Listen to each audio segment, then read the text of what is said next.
Hey, GM, welcome to the show. It's Tuesday, December 20th, 10 a.m. on the mother chucking dot.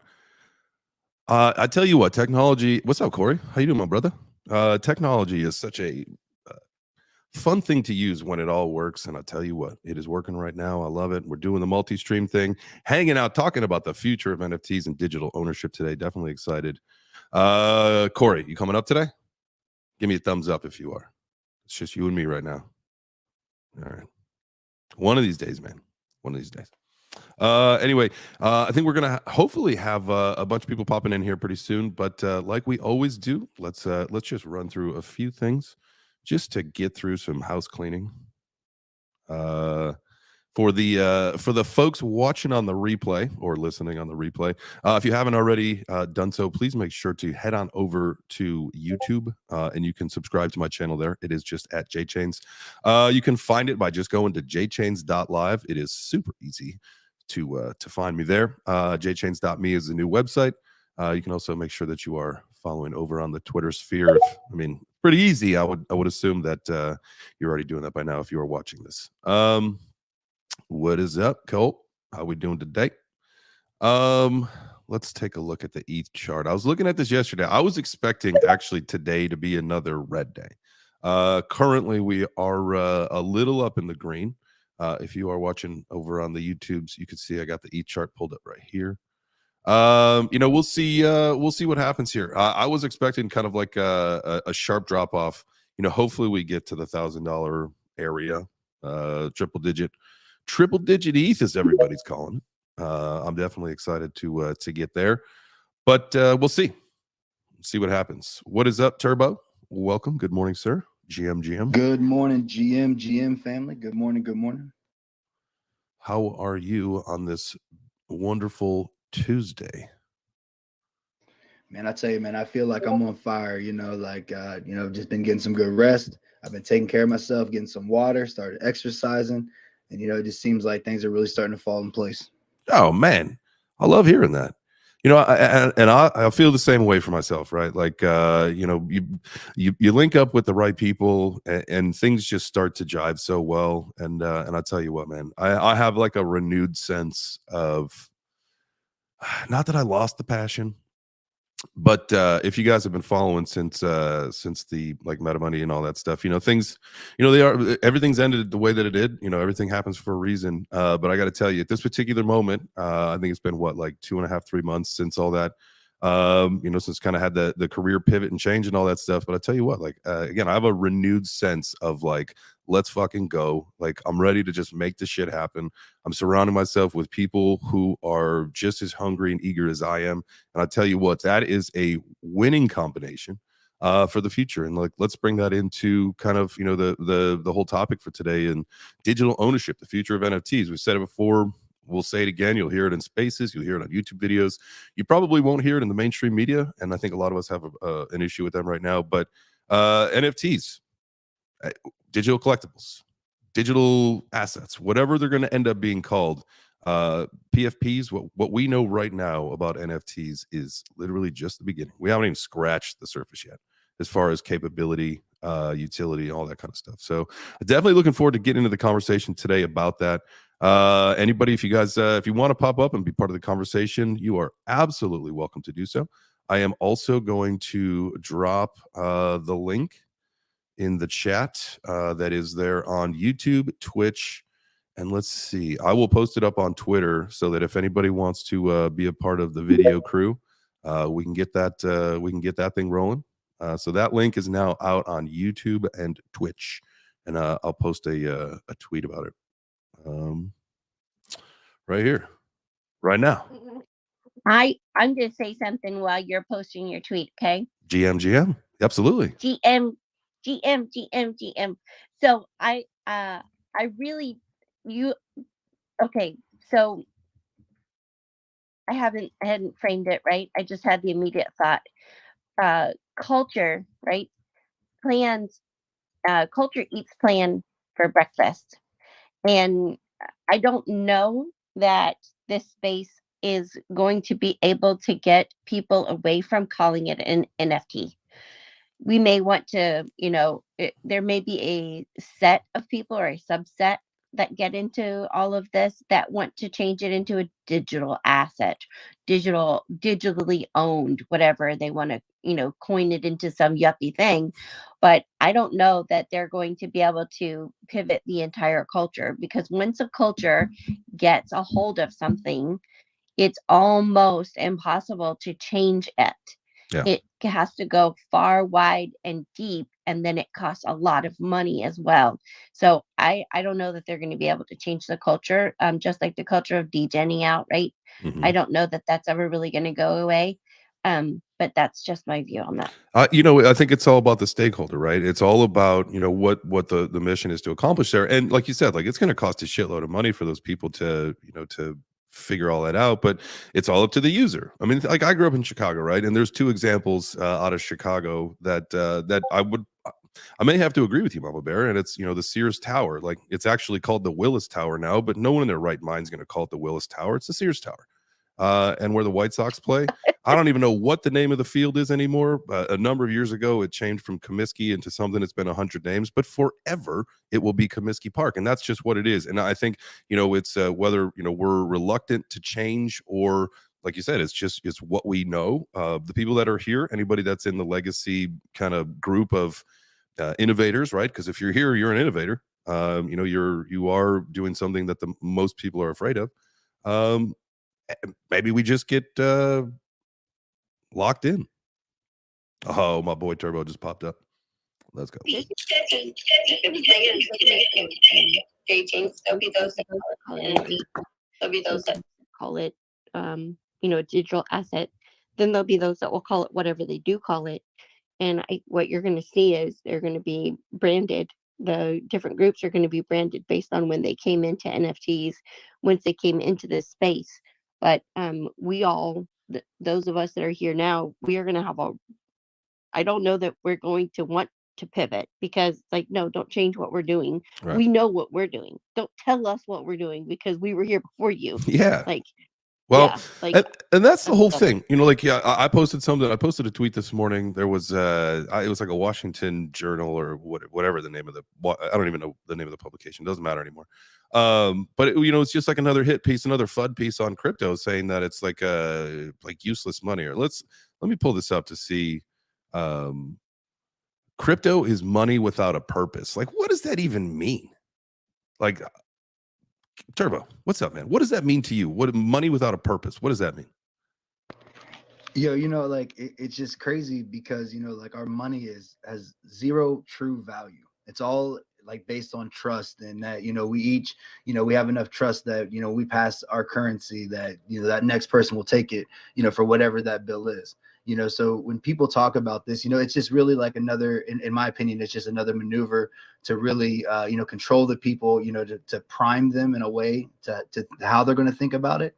But in reality, the biggest thing with these NFTs, and I go back to it all the time with the PFPs, is the amount of trust that you're building in these communities, and then you're attaching this token that you can exchange between peer to peer. That's what it was all here for, to begin with.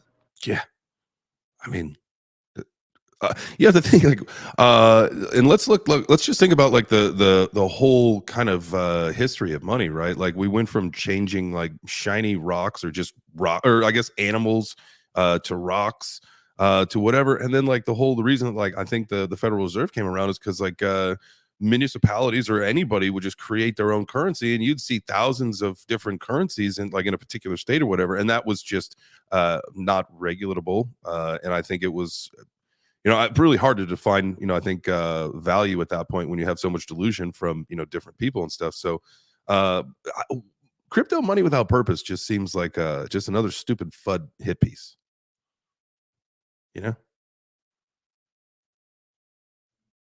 Yeah, no doubt, man. No doubt. I mean, that's like the whole thing, it's just, like you said it, right? We started off like trading skins, right? And then we moved to, to rocks, you know what I'm saying? That there was only so many on the planet, right? So easy to figure out what that value was. And then we started doing gems and stones, silks, and we continue. Now we have this paper currency. It's only like in our trajectory of evolution, right? That we make this next, advancement, in where we're moving. I think it's going to give a lot of power back to the people, and that's what they're afraid of, right? Like even back when I first started getting into crypto, I found myself, having this idea like, man, if we had a way to trade something digitally back and forth, right, then we could really change the governments and like the powers to be, because we could do commerce between ourselves, and that's really where communities and societies really began. I just pulled up a quick little infographic. I Google searched the history of money, and it shows us this little timeline. I don't know if you can see that on the screen there. If you are watching on YouTube or anywhere else, you can. It starts with 9,000 BCE. It was camels, and I assume that's really more all kind of livestock in that area, whatever. And then we went to shells, and then gold coins, and then paper, and then gold bars, and then credit cards, and then in 2009, baby. Let's just zoom in on here. I guess that's as far as we can zoom in. Bitcoin. It's the next bit of money. How could you say that it's like how could somebody say that it's money without purpose? It literally is just at some point like it's going to go digital. And if you think that like the CBDC is going to be the savior of all of it, like you are sorely mistaken, or you're a Fed. I think we could probably agree on that. No, facts, and when you talk about the evolution, man, I pulled up 2 articles that I was reading this morning. One was about Apple, planning to extend its iOS to making it easier for, for these crypto apps, apps to be able to get onto the iOS. And then also, PayPal working with MetaMask, to offer a way to be able to get crypto, that the Ethereum exchange, and I think those are 2 things, again, that are going to push, for adoption and for people to be able to get in. That the accessibility, the other day you were talking about the internet and how we just were able to click on and get on. The barrier of risk, what I'm saying? Like, yeah, you could get a virus, or what I mean? Like you could pull something up onto your computer, but in the big scheme of it all, right? Like there wasn't a huge risk. Right now, if you make a wrong click, you could completely dump your whole wallet. And I think as we develop more securities and stuff like that, and the people see that, that's going to be huge for our adoption moving forward. Oh yeah, absolutely. And we definitely got to find ways to make it so it isn't just one wrong move and you're toast and then you're broke. And it's like that is something when we think about like the future of what we're building, the future of NFTs, the future of digital ownership, all of that. Not only is it we got to educate people on the importance of owning things themselves, but we as builders in the space need to find ways to make solutions that work for people, because like you don't have to worry about if your bank account gets drained, there's FDIC insurance, that's going to be fixed. And I know Coinbase has it, but that's it. So teaching people how to manage their own shit safely is definitely an important step, but we have to find solutions that don't scare the shit out of people thinking that if I click a link from Granny, I got nothing, because that can't happen. I mean, you can't just see people go down just the amount of hacks you see. I was in this NFT community. I did a little promotion for him, kind of hung out for a while. But it seemed like literally someone was getting hacked every single day. And I don't know if it was bullshit or not, but I'll tell you what, how does that still happen every single day? I think it's from FOMO. You know what I'm saying? I mean, I just did it the other day. I misread a page. The project was pumping. It was it had some really cool technology. I wanted to get in. You had to have a pass to be able to mint. And I was just it was going up so fast, and I'm trying to do research to figure out okay, if I buy this thing, am I going to be good? What I'm reading, it says yes. I didn't dig in enough, and I ended up buying this pass that someone had already minted the technology for it, right? So you had to have the pass and then be able to mint it. And I reached out to them, and they were just kind of sorry, you know what I'm saying? And it was. And I told him, I said, look, it's 100% my fault. You know what I'm saying? But the thing that was interesting about this project was that it's backed by angel investors. And so they didn't have Twitter spaces. They were in the Discord, and the conversation in the project was so different than what I'm used to seeing, but in the communities that I'm involved in, because this was a project, had an angel investor. They had they have a family office that's behind the project, millions and millions of dollars. And they literally said in the Discord, they're look, this project is about making money. We are here to create a business and make money. And so even though that they had hundreds of agents that, were in their, community wallets. Here, a community member, I just paid an absorbent amount of money to get in. Again, my fault. And they were like, no, but that's decentralization, right? Like that's the world that we talk about that we want to build. It's the same thing with the scams. You know what I'm saying? Like we have to learn to govern ourselves if we want this world. And if not, then places like Coinbase, who are centralized, that's going to have to be, the barrier of entry. And so we're going to have to figure out where that is. And over time, it will get better. Yeah. And we had said something yesterday where maybe a good learning pad is for people to, to get in and to be able to make, paper trades across the board, just to try it out and get used to it and get comfortable with it. Just to make it easier and just so people don't get scared. I got a comment that came in on YouTube from Nakudo saying probably major adoption when Samsung or Apple wallets have a crypto portion.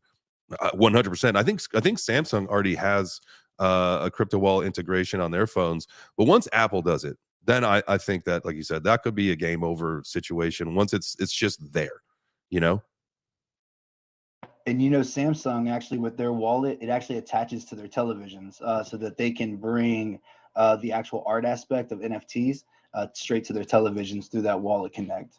Oh, that's great. So not only can you probably I forget what it's called on the Samsung. It's not AirPlay. That's what's on Apple. But whatever, you boom it to your TV. I'm sure that it's very easy to do that. And then now you can display your NFTs. And I assume because they're all smart TVs now, like you could go on to OpenSea and you can actually, buy right from your TV. So I'm not as sure as if you can buy from your television, but I do know it is as simple as having you connect your wallet. Like you actually go to the app, just like if it was like Apple or Netflix or whatever. You click on it, you hit connect, and then there's your NFTs. You select, and it displays it. The biggest issue right now with the television displays, because that was something that when I first came into the NFT community, that was what I really wanted to be in front of, right? Being able to display this digital art, adding a music element to it, to where you could mute your television, turn it, mute your television, display the art, unmute it, and boom, you're able to enjoy this art piece. The issue is that the television screens still put off a lot of heat. And so it's, it's not really, if you got 6 or 7 televisions displaying art inside your house, it's going to get hot very fast. So it's still a little ways away. We see the technology moving.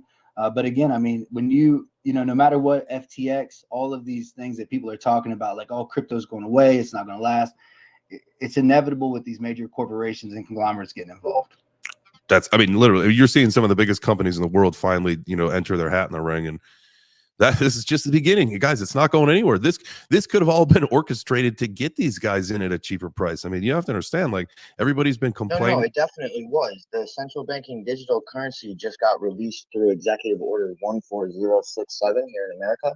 And because of that, they are going to have to put liquidity for the USD coin, basically, onto all of the verified, certified exchanges, right? So anything that is FDIC backed and publicly traded and federally insured and do, those are all recognized exchanges. So those things are going to have a liquidity pool. And how an exchange works is that you can only move or make a purchase of 10% of the total liquidity of a coin at one time, right? So if a coin has $1,000 in liquidity, you can only buy $100 worth at a time. If it has $1 million, you can only buy 100K at a time, right? If it has 10 million, you can buy $1 million at a time. Well, if they want people to be able to invest $1 billion into their token, right? That means they're going to have to put $10 billion of liquidity onto that exchange. In order to put the liquidity on, they need the price of crypto to be as low as humanly possible, or as low as the public will allow before they do that.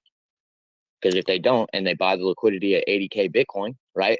And then Bitcoin drops to fucking 15K and does, it's 20% what they actually put in. Now, all of the dollars of the entire world are at 20% of its value. Right. And then you got stakeholders and shareholders that you got to respond to. And that's not a good situation for anybody. No, not at all. Especially not when you're doing it for the currency that is the actual standard for the world right now, right? The dollar is the standard fucking currency of the world. The central banking digital currency backs the dollar by a cryptocurrency now, instead of by debt or by gold. We're now backed by a crypto as of December 14th. Everybody who uses a dollar is now backed by crypto. I mean, we should applaud that. That seems like a pretty massive thing. Like, you know, when the gold Oh, it's standard went hugely away in massive. what, the 70s, that people thought we were still on. Like, our dollar's been backed by bullshit. Like, now we can say that it's actually backed by crypto. Like, hey, if you're a no coiner, you better buckle up, baby. Wait a minute. But I thought that the USDC, the CBDC, whatever, the QRMPF alphabet, I thought that was a test run for X amount of weeks, and it wasn't an actual implementation and deployment of the thing, of the contract. I thought it was just That's correct. like a test net. So December 14th, Executive Order 14067 went into effect. You can go Google that and actually read all of the different steps that come along with that.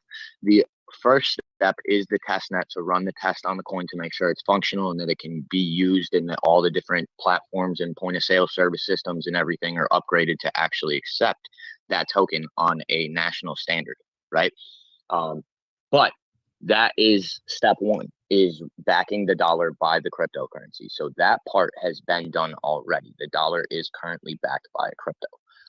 However, testing the coin is still being done. It's not available on a worldwide scale yet today, even though it is released on the back end to back the dollar already. So where can you, since you are the guru of all of the CBDC things, where can you go to buy it? No, I don't want to buy that one. The USD. Where can you buy the USD token? Because it's not like the DAI, is it? No, it's not like the DAI. So the central banking digital currency is not currently available. They haven't put it onto an exchange yet and added the.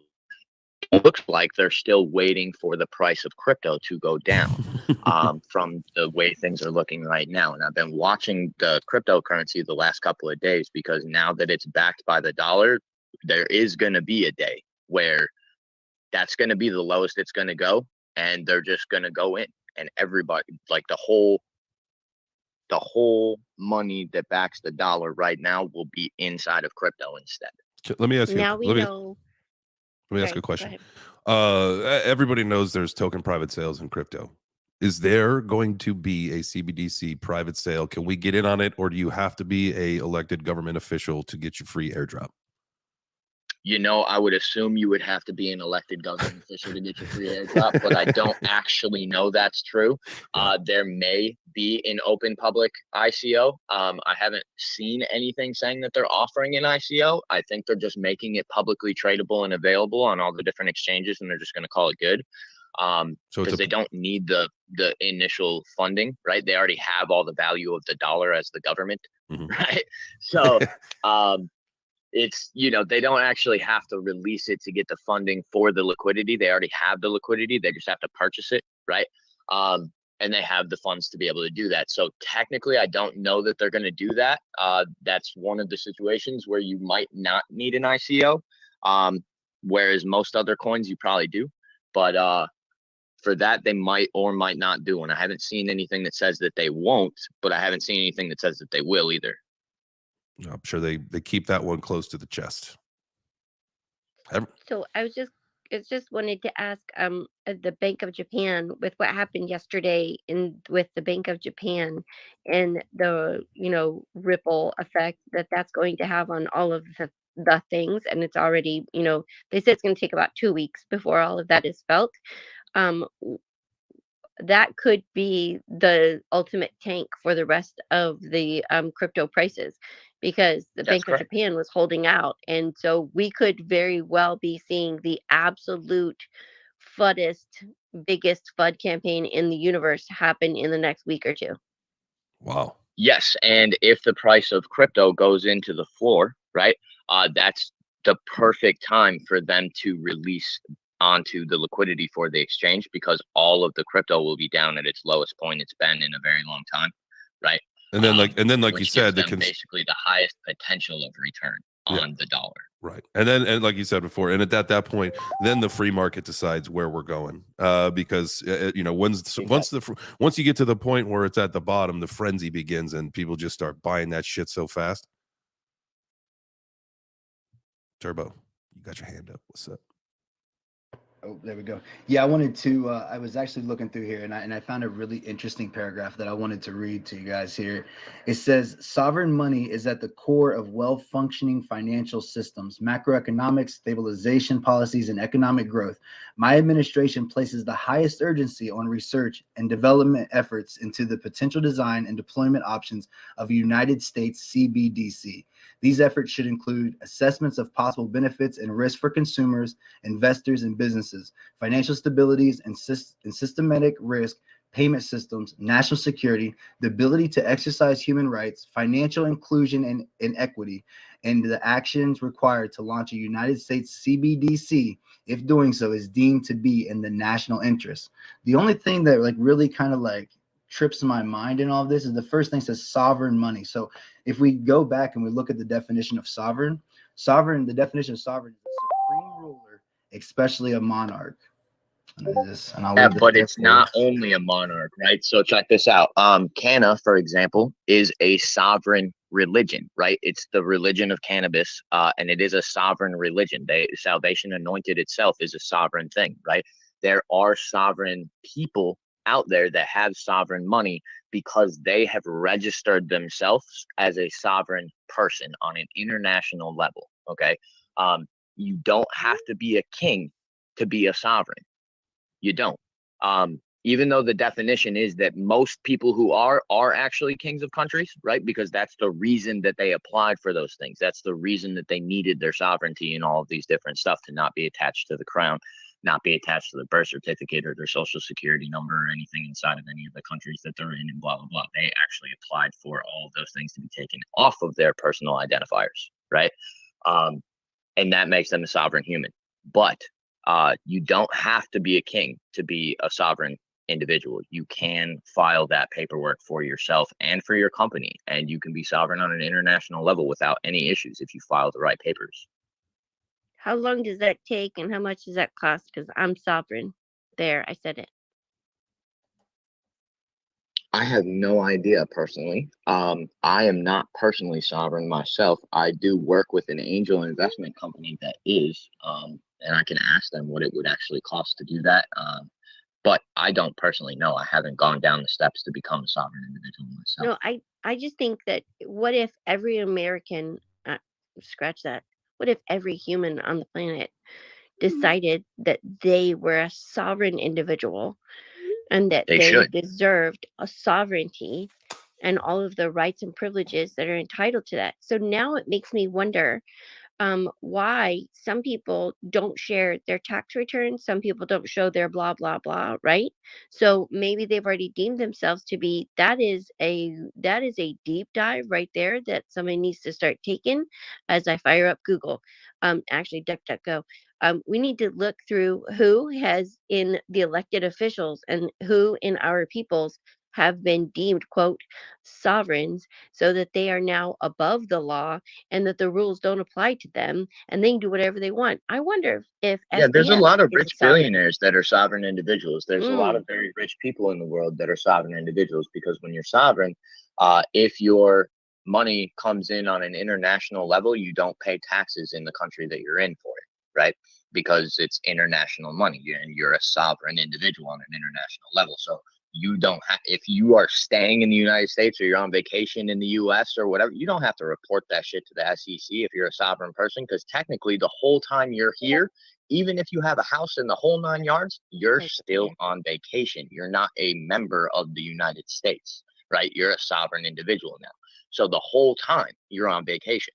The whole time, wherever you go in the world, you're on holiday or on vacation. It's not actually like your money is coming to you in that country, and you don't have to pay taxes and stuff on it in that country. That's I feel bad for Wesley Snipes. He needed to hire his management team because, they should have helped him out. Yeah, most definitely. And you know a what, lot guys, of these people. Oh, my bad, Token. I was going to take this moment of opportunity here, Yeah, guys, just do a quick reset of the space here. Hey, thank you all for coming out. Jay Chains and the future of NFTs and digital ownership. If you guys want, we're also streaming on Twitch as well as YouTube. The Yard Stream link is on Twitter there with Jay Chains if you want to be a part of the YouTube and come on the screen.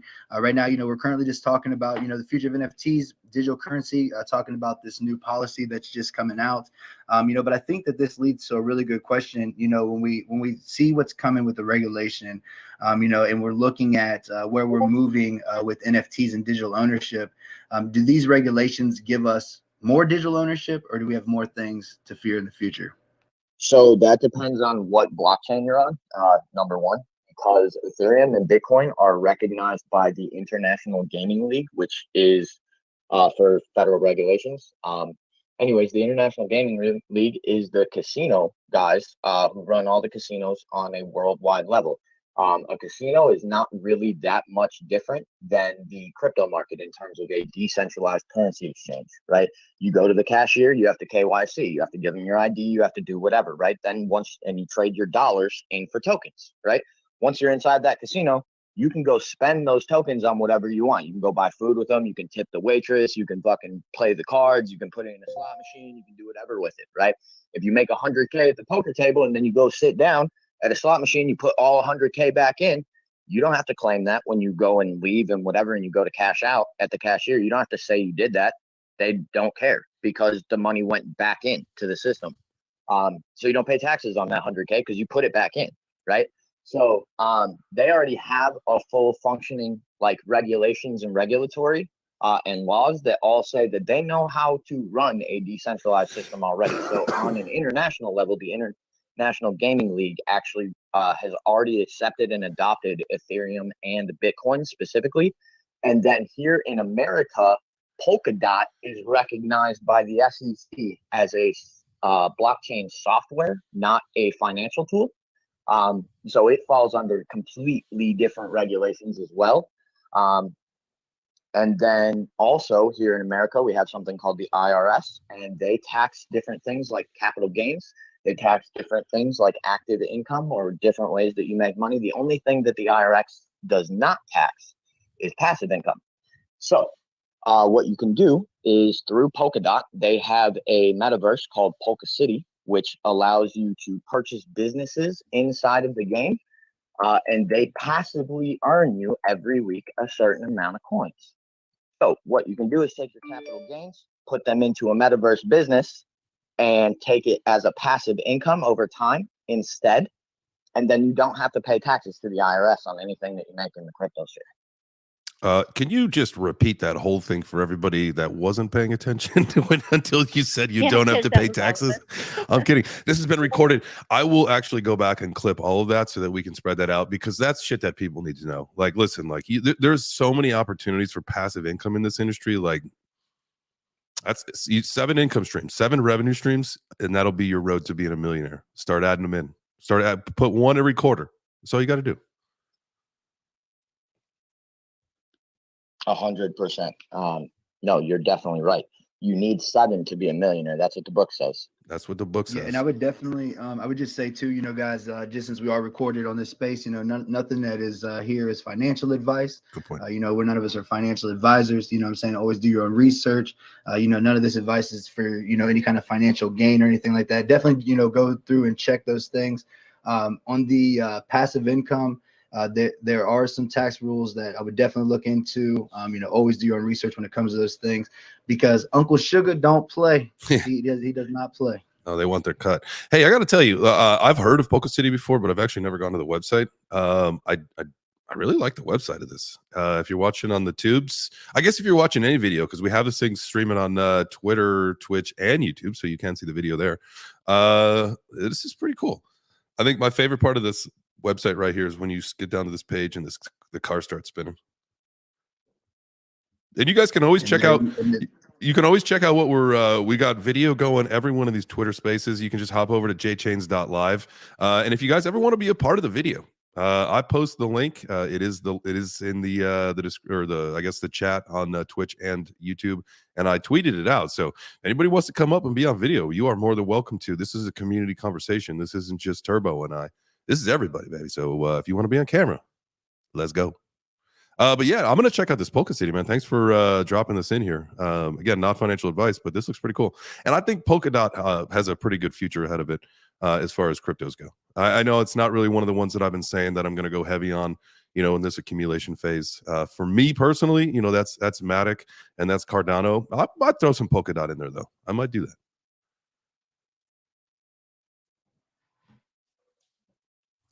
Yeah, definitely. I think it looks really interesting. And I have heard about Polka City, and and how they're set up in the back. I mean, that's really what's going to be important moving forward. I had worked in private wealth, you know what I'm saying, for about 6 months, going through some programs and some education, and there are definitely tax laws that are in your advantage if you take this time and you establish your finances in a certain way. I know, Mom, you had spoken about not receiving a tax return. I would definitely start there if that's something that you're interested in. Do some research on private wealth and kind of how they're establishing their finances, and you'll find kind of some answers in there. It's absolutely crazy. When it comes to all of this, for me, like with my NFTs and stuff, man, I'm a DJ all the way, true and through. You know what I'm saying? Like, bro, I got more rug pulls and like junk, NFTs than I can count. And it's okay, you know what I'm saying? Because even if, there's like, I do try to at least collect on cool art, you know what I'm saying? I do try to find projects that seem like they might have a future, because even if those NFTs are still sitting at 0.001 and ETH is at $10,000, I'm fine. I can wait it out. You know what I'm saying? Because that's kind of the risk. And I thought it was something, funny that Token was saying as well. And which Token is extremely smart. If you guys don't know Token Trip, man, tap in with him. He's like ahead of the curve on so many things. I mean, there's been so many projects and programs that he's talked about that people slept on that are now booming. And so, definitely tap in with him as well.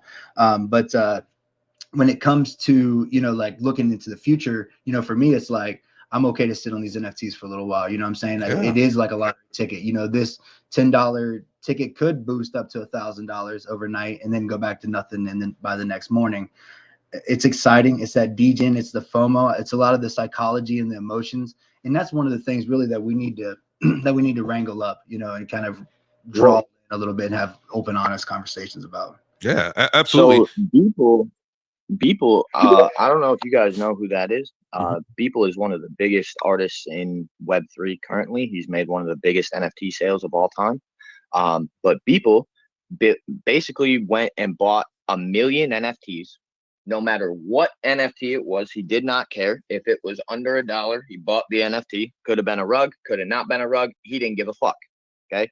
And then he took all million and put them into a giant collage, and he sold the collage for like $100 million.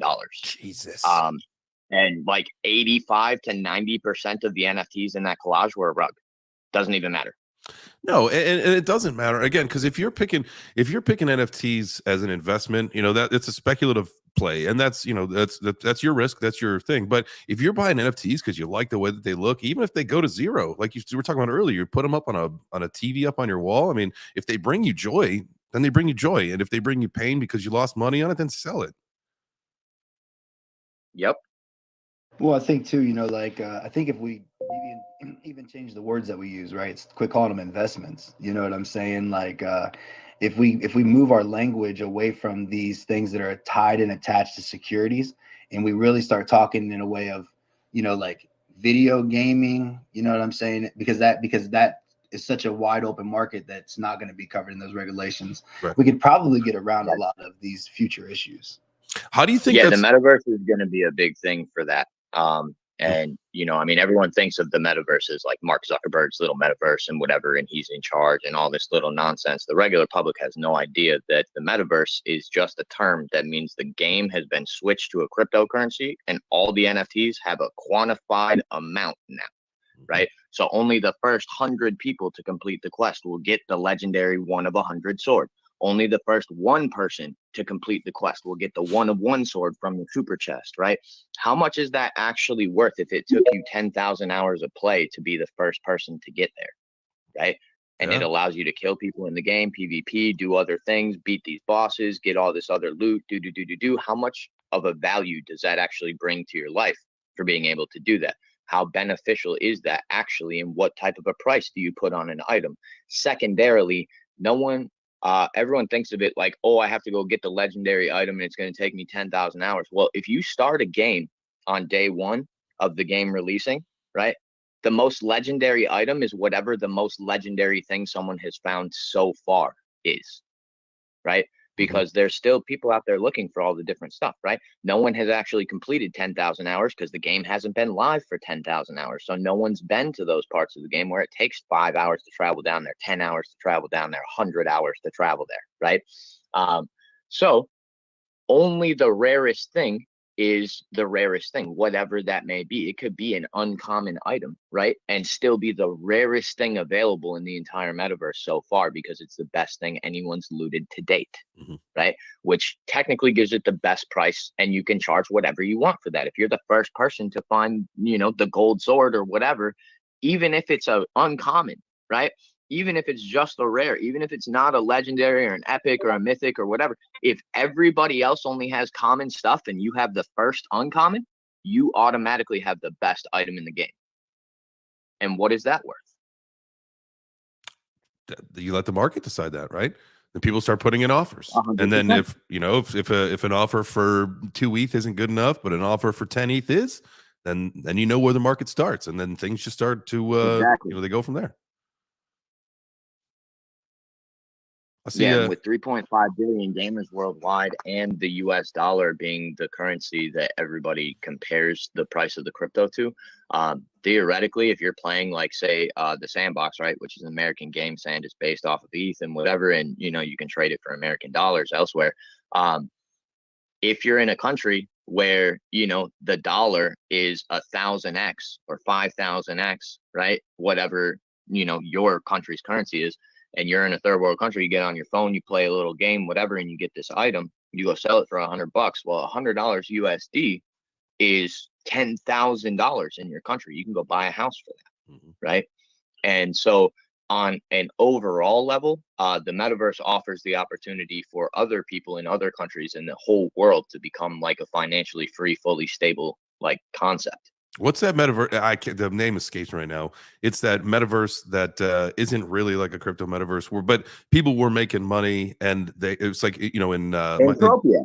What was it? Entropia Universe. Okay. People in like you said, in smaller countries could go there, log in a few hours, or you're seeing families literally run 24-hour shifts to keep this game rolling, and they are becoming some of the wealthiest people in their country just by playing a game. And it is it's so cool to see how this ecosystem is going to level the playing field. It doesn't matter if you've got access. Remember, we talk about this all the time. One of the benefits of Web3 is the access. Yeah, you get access to talk to people and you get to build a community, but with these blockchain games, you get access to change your life. Like that's way more impactful than a bunch of people flipping NFTs. Because here's the thing, right now, there's 3.5 recognized gamers on a worldwide structure. There's 3.5 billion people that they have said, oh, we have your email on a list for Square Enix or Atari or one of the major top 10 corporations saying that you play video games, right? And there's 3.5 billion of those people. So since there's only about 7 billion people on Earth, that's about 50% of the population. No one country has 50% of the population, which means this affects the whole world, not just one place, right? And here in America, we're going to see less of an impact. Not that we won't see an impact, but because our currency is 1-to-1 to the dollar, and other places currency is 5,000, 10,000, 100,000 to 1 to the dollar, right? They are going to see a faster financial gain for a smaller priced item, no problem, because it's worth more in their country, right? That value is worth more to them. Question is, but now let's ask the hard question, because you got to think about this stuff. The US dollar is the financial, the stable of the world, right? What happens when that falls? I mean, empires only last so long. Historic data will tell you when weird sexual perversion shit starts happening, that's the fall of the empire. You're seeing all this stuff that's happening in our country that's weird as fuck. That's the beginning of it. Like, when does the US dollar collapse as the currency that floats the world? So the US dollar will collapse as the currency that floats the world once we decide on a cryptocurrency as a world that is good for everyone, right? And benefits everybody. Right now, Ethereum and Bitcoin are on the list, and theoretically, the dollar is going to get replaced by a list of currencies, not just by one, right? The idea is that in the future, ETH, Bitcoin, Polkadot, a couple of these major ones and whatever will be the coins that you can transact in and out of onto basically wherever you are in the world, right? You can take your currency, turn it back into ETH and spend that ETH in that country, right? You can turn it into Bitcoin, spend the Bitcoin in that country. You can turn it into Poke, fucking spend the Poke in that country, right? So depending on where you are will determine what currency is going to be, I guess, best for you to trade in and out of, right? Here in America, we don't get access to Binance. We only get access to Binance US, right? But in the international level, Binance is a way better exchange than Coinbase, right? It has way better fees, way better all kinds of different things. So some people will automatically choose to use Binance over Coinbase just because they're an international person and they're not based here in America, right? So depending on where you are will kind of determine what cryptocurrency is best for you. But the dollar should get replaced by an entire list of cryptos, not just one. I like that. I've like kind of always thought that it should be based on like the industry. I think we talked about this maybe a few weeks ago, right? Like, if we're going to put medical records, somehow on the blockchain, like that has to be protected by a blockchain that is the absolute most secure, with a coin that, has some major privacy, stuff built into it, just to help that entire ecosystem. And maybe that, we have certain pillars, and blockchains run certain ecosystems of the world that could do it most efficiently. Yes. Yeah, that's the idea, is that because, okay, so no blockchain is on its own capable of everything, right? Right. But all of them were built because something was not fulfilled by the previous builds, okay? We didn't have smart contracts, right? And we needed those, so we made Ethereum instead of Bitcoin, right? We needed the ability to move the smart contracts back to the Bitcoin system, so we made Polkadot to translate that code, right? There are different things that they've been built for the steps of capability, right? And they're different chains, but they're all meant for different things. And there is a best chain for whatever practice you're doing. I am 100% with you on that. It is what we just need to do is figure out like total overall interoperability, and that's not only for crypto. I mean, think That's about what Polkadot is for. it can touch any chain: Cardano, XRP, Bitcoin, Yep. ETH. Damn. Yep. Yeah, Polkadot has a parachain to 40 different chains currently, and they're adding more. Right now, you can take basically anything from Ethereum, including an entire metaverse and all of the smart contracts attached to that database and everything along with it, and you can move it onto the parachain. Through that parachain, it will then take your code and rewrite your code to be coded into dot language, Polkadot language. And then from Polkadot language, you can then move that to whatever other chain you want also. It allows for full interoperability and movement of all the different things on all the different chains, and you can use different chains for different portions of your code. That's what Polkadot is for, and that's what they're building. And so in that regard, in terms of multi-chain and interoperability and scalability and all that stuff, like that is the platform for that. Yeah. Well, man, that blows my mind. Ken, you got your hand up, man. Go ahead. Oh my God. I got to say this. Yo, Token Shrimp. I don't say this often. You can even ask Jay. Dude, you are one of the most original thinkers I've met so far through Twitter. Guys, two things he said that were just, in my opinion, beyond big-brained, because I don't even think intelligent people would think of it this way. So he basically backwards the entire expectation of an NFT and still classified it as an NFT. Let me explain. So what he's suggesting is that, like, let's say you're playing World of Warcraft, which if you're not a mega nerd like me and didn't fail as a night elf at level 37 and could never complete a dungeon, the whole point is that you could get through the dungeon. Let's say you're the best in the game. You slay the dragon, you kill the chimera, you fight the wild saber-toothed tiger, and boom, the chest drops. And the chest says, okay, very rare NFT is in here. And you open it up, and it's a piece of poop. It's a shit sword. It's literally a sword made out of crap. It looks like that. And when you swing it, it doesn't even do damage. It actually heals the enemies you're fighting. Now, this sounds extremely counterproductive because we are used to thinking of NFTs as things that would bring greater value and greater purpose and greater utility. And we don't concentrate all the time on the rare part. And what Token Trip is suggesting is, what if that was the only type of shitty sword that was so uncommon it was actually that rare? I think that philosophy is, wow, that makes you really rethink a lot of these NFT categorizations. The other thing too, and I'll keep this real quick, these are just really good points. Oh, the idea of fiat currency, like the reserve federal currency, the US dollar being replaced by cryptocurrency, that actually explains the entire thing. Because right now there's this whole theory when you look at the macroeconomics that China would have the next, like, reserve currency. But no, Token Trip, I love the way more robust idea of basically opening that position up to crypto and allowing for countries and people to choose what they want. Because you're right, it's looking to go in that direction way more. And lastly, guys, just the future of NFTs. And I say this half jokingly, but I'm going to say this because I know some of you will know I'm telling the truth. Right now we're at a point where, like, you go out in Miami and the way that you flex, and I'm just talking from a guy's point of view, is you have a really nice Rolex watch.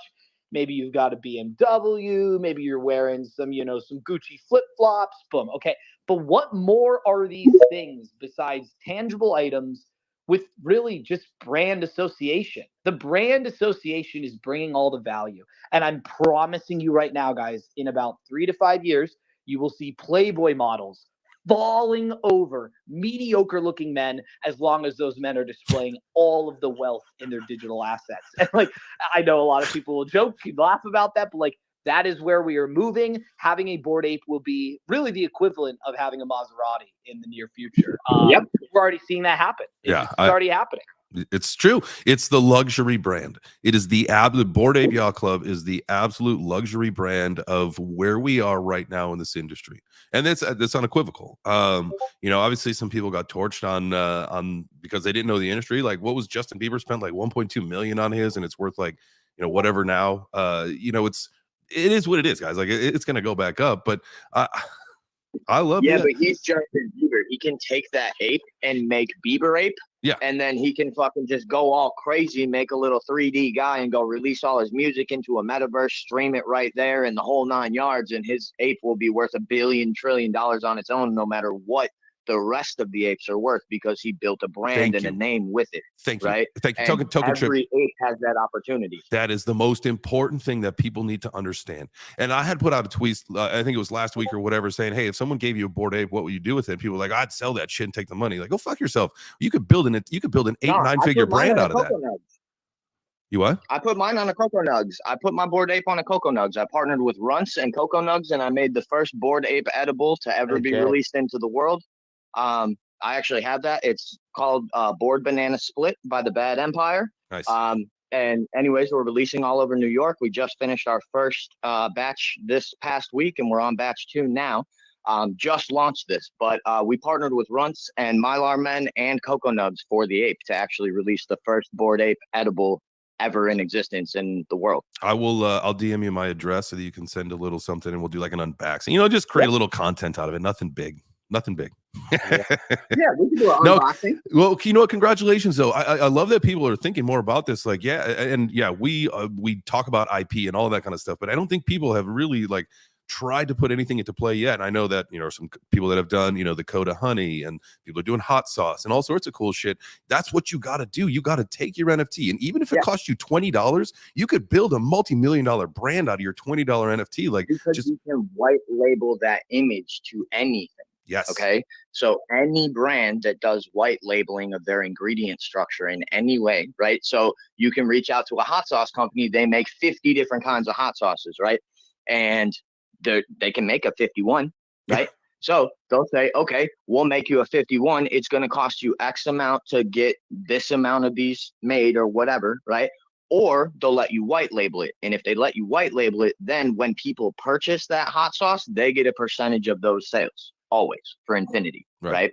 But you don't have to pay that cost up front. You don't have to do any of that up front, right? Which means you can just take your image, drag and drop it onto the bottle, and go call a store and tell them you want to put it in the store. And then whenever it sells, guess what? You get paid, they get paid, everybody's happy. I mean, you literally every single company offers white labeling opportunities for their stuff, especially ingredient companies, for all the different things that are on the shelves in every single store that you walk into. Absolutely. Instead of Kroger brand, it's now Trip brand, right? And that's just You just basically make the generic version of every single thing, and you put your freaking NFTs on it. That's it. And if it's a recognizable brand, you're gonna get sales just because of it, and that's how the whole thing works. And you literally you could go. What's up, Foley? What's up, my man? How are you? Oh, maybe. I had a challenge though. There's challenges with this. Some people are identifying NFTs as copyrighted material, even though we have our rights to it. So I was trying to get some cornhole bags made, and they wrote me back and said we can't do this because it's copyrighted. It's an NFT. Blah blah blah blah. So I wrote them back. So it depends on the NFT that you're selecting. Not every NFT has a Creative Zero license attached to it. Some of them do, like the Bored Ape Yacht Club, the Bitbot Society. Yeah. Everything I create does, right?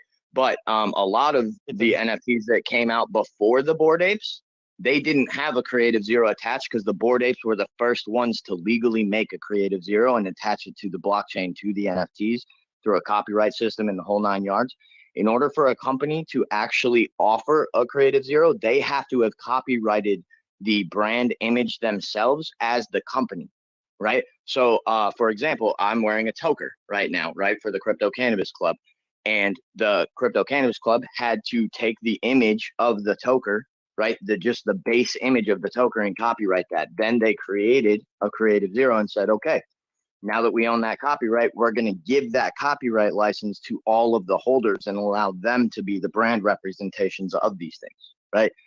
But you have to have a Creative Zero in place legally for your NFT project in order to actually allow for that copyright to be used in that way. Not every NFT has this. Some NFTs, like the Confessions from the Heart for Kevin Hart, you don't get the Creative Zero to go with that. It's an access pass. It's not meant to be used as a brand logo or a brand image or a brand design.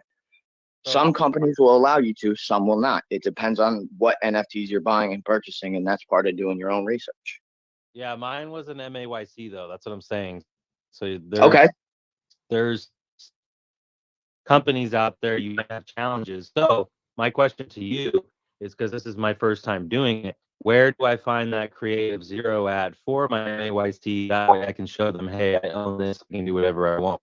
Oh, so right on the Bored Ape Yacht Club website, there should be like a legal area or somewhere where they posted the actual Creative Zero itself. I know on the Bitbot Society, we put it under terms of use. They may have it under terms of use, and it may also be under privacy policy. There are a couple of different headers that they could have put it under on the website where it would actually show up, but it should be somewhere on their website. It was like a couple of weeks ago when I was looking at it, and it was a couple months ago for sure when I copied over their Creative Zero for a couple of different projects that I was building out. Okay, but cool. That thing is available for anyone to read. And if you can't find it, please let me know, and I will send you a copy of the Creative Zero that I copied from their website directly. And it says everything about the Bored Ape Yacht Club and everything. Like, I have the original version also. So Cool. All right, Hey, yeah, Vox, that's what I wanted to know, because I got to come back with them with facts and something to give them. So I want to make sure this is a good conversation for people that are trying to do this, because they're going to hit roadblocks. Yeah. no, 100%. It sounds like a video we got to make. That sounds like a great content video to make. It's like, hey, if you're trying to use your IP, this is what you got to do. You got to make sure that you can use it, and then this is like protocol that you got to do boom, boom, boom, boom, boom to make it all happen. Hey, maybe I can screenshot the emails I sent and everything, and we can put it in there and show like the process of what I had to do to overcome their policies. Love it. I love it. Oh yeah. Yeah, fully Vox. I was gonna say, man, I just sent that. I just sent you over their terms and condition with your ownership rights for your Mutant Ape Yacht Club. Thank you, bro. We own our IP, baby. Let's go. Yeah, Let's baby. go. Are you guys looking at that mutant wine or whatever? I've been seeing that on Twitter lately. Yeah, dude. I reached out to the guys. I think I want to switch over to an M2 and then get up on that. Man, it's freaking dope. I was looking at it, man. Like, what freaking, like, just product? What do I want to call it? The display of the product, like the presentation, is so freaking good with the green oozing from the top with the wax like that. Oh my god, I was like, man, how can I do this with my mutant? Let's go, baby. Yeah. Well, you can. Let's just start it. And What are we you talking about? we both got M wines. We're Two both mutants? Cheetah Club. We could just be the Cheetah Yeah, you wine. talking about two mutants? Two Two mutants. mutants, one jar? Two mutants, one bottle. Two mutants, one cup. Hey, Yeah. kind of. Two mutants, one serum. Yes. Hey, did I hear that right before I came up here? Did Kenton say he was giving me a Rolex or something like that? Yeah. Oh yeah, dude. I'm gonna give you a Citizen's watch, a Rolex, and you want a Beamer?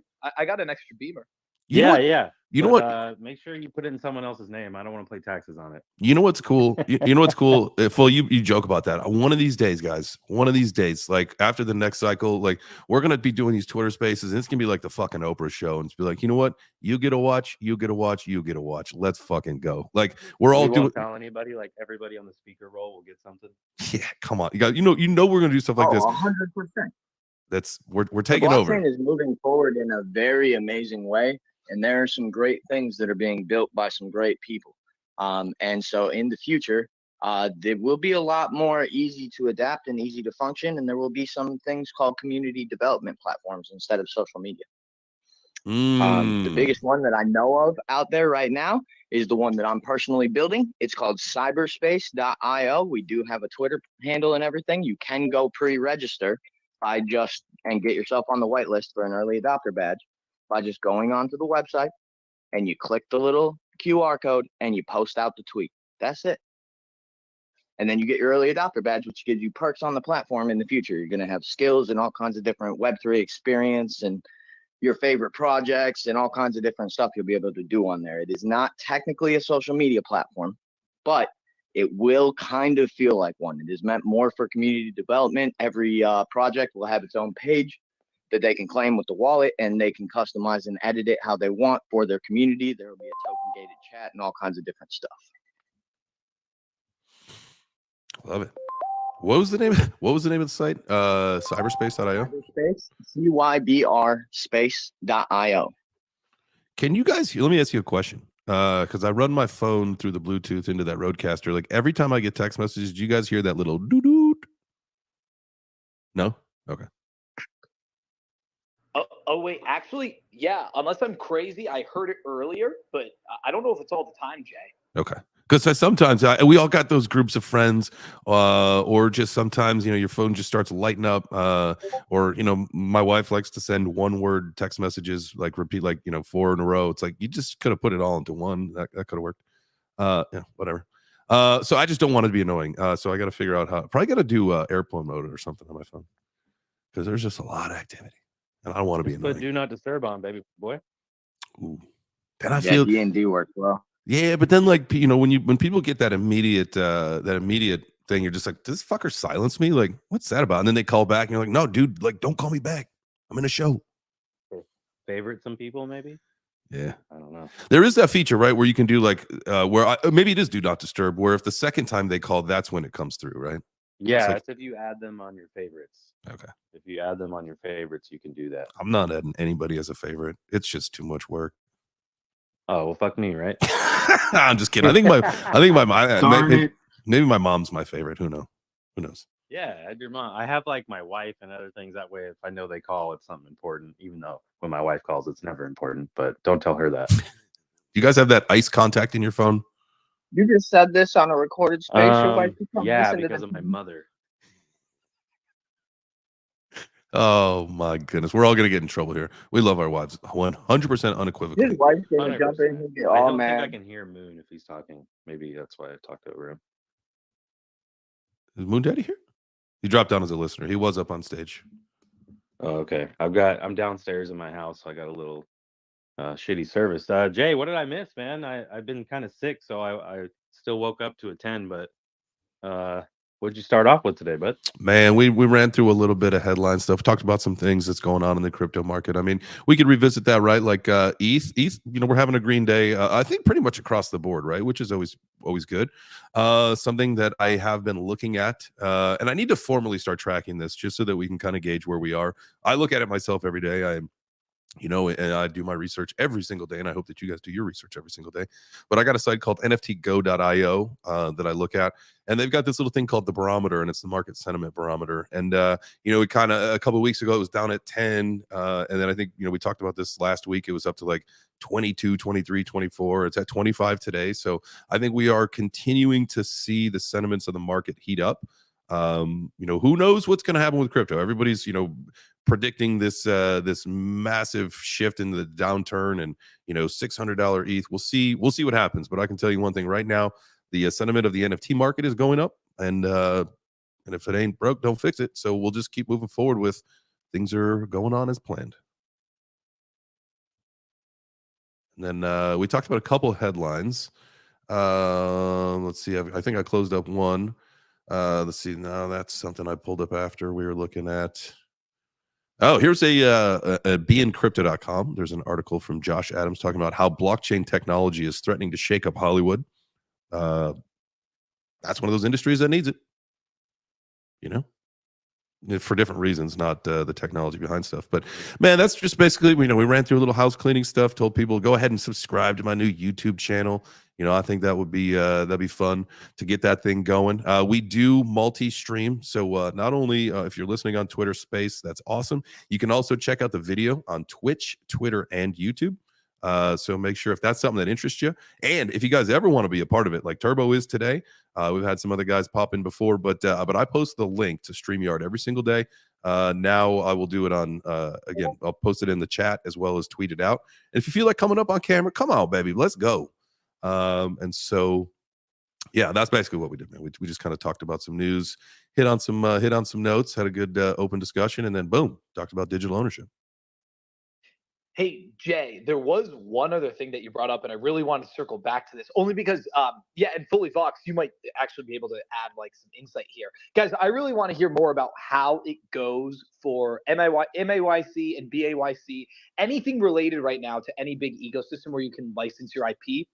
And I say that because I talked to an IP lawyer about it, Ariel, and she basically told me, like, yeah, it's happening, but like the laws and the instructions and the guidelines, it still is in like developmental progress. So like my real question is, do you really think that people are going to start I guess creating their own businesses off of intellectual property? Like, is this something that only few and far between will do? No, Starbucks did this originally. Starbucks, Venom, Monster. I mean, there's a ton of brands that if you go look, they're just a name and one singular image on a can or on an item, right? So even it's Monster? just one image.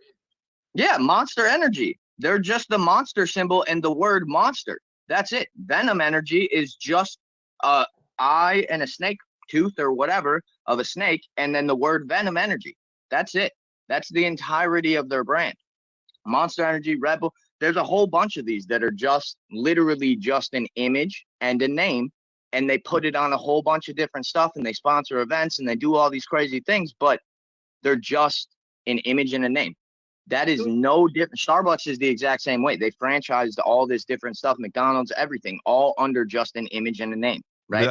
So if you go actually look at all these different things and the potentials, like there's not a lot that says that this won't become an adopted form of getting your copyrights and trademarks and doing all your different things and having them on chain is authenticated and verified. It's a lot safer and a lot better. Mm-hmm. And it can be checked by the public at any time. Is that like what Happy Dad did, right? Yeah. And there's Bored and Hungry, right? Is now a restaurant that exists out there, right? They use the Bored Ape on all the different little stuff and whatever, and it's called Bored and Hungry. They take the ape token and all this stuff, right? So that can now be franchised out. Bored and Hungry can now be franchised out to other people the same way as McDonald's franchises stuff out, the same way as Starbucks franchises stuff out. Mm-hmm. There's nothing that stops them from doing that, right? You see, and there's a lot of these different things that are going to be like that. Yeah. But white labeling is the future because you don't have to pay for the product up front. They make the product with your stuff on it, with your name, with your logo, with your image, with your whatever. And then when it sells, they get their portion. It's just your franchise fee or whatever it is. Yep. Yeah. Would it be ridiculous to suggest the idea then of oh my God, I'm going to do this. I'm going to tell my cat, Oliver, look at me. I'm gonna freaking do this if this becomes a thing, because in my mind, I really do think you're on to something here, Trip. Like, I think you've kind of figured it out, because basically everything is just history repeating itself. And yes, this is white labeling, and furthermore, you could have IP agencies, which I'm pretty sure already exist. I just don't understand what the frick they would do. But you could own NFTs, buy NFTs for specific reasons, like buy an NFT that looks like he's stoned and sell it to a cannabis company and set up a partnership, and then buy an ice cream NFT. And you could get a .eth to go with, and you could name that guy in the whole 9 yards. You could sell the .eth as a part of the bundle. You could make a 3D avatar to go with, to go on a podcast. You could build out a digital venue to go with, and all kinds of different things, and sell it as a full set. I see it. Thank you. Okay, Yes, it's unraveling now. I see it. Yep. This is fucking crazy, dude. This is gonna be a whole new way of doing business. 100%. Yeah. 100%. Yes, and Ethereum brought that as a possibility to the world. It's why ETH is better than Bitcoin. It's why Bitcoin is a prototype. Like, people don't like it when I say that. A lot of the Bitcoin heads will get really fucking mad when I tell them that Bitcoin is a prototype, and that's why it's never going to win. But it is a prototype, and in all other forms of business and all other things that have ever been created in the entire world, the prototype is never the end-all, be-all, best thing that was ever created and ever could be by anyone ever. So Ethereum updated for the ability for businesses to get involved in the blockchain through licensing, through all kinds of different agreements and contracts that are automatically in place, right? And an automated contract system is something that was not offered in regular business for Bitcoin. It's why Bitcoin couldn't take off the way that we wanted it to as a beginner thing for cryptocurrency, because it's only a digital currency. It didn't have the ability to have a contract written and verified and authenticated and all those things, have data attached to what, and parameters to what needed to be fulfilled in order for those coins to move, in order for those things to happen, in order for XYZ elemental P.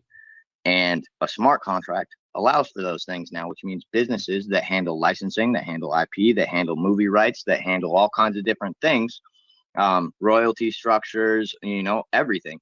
Those can all be involved in blockchain now, thanks to Ethereum, right?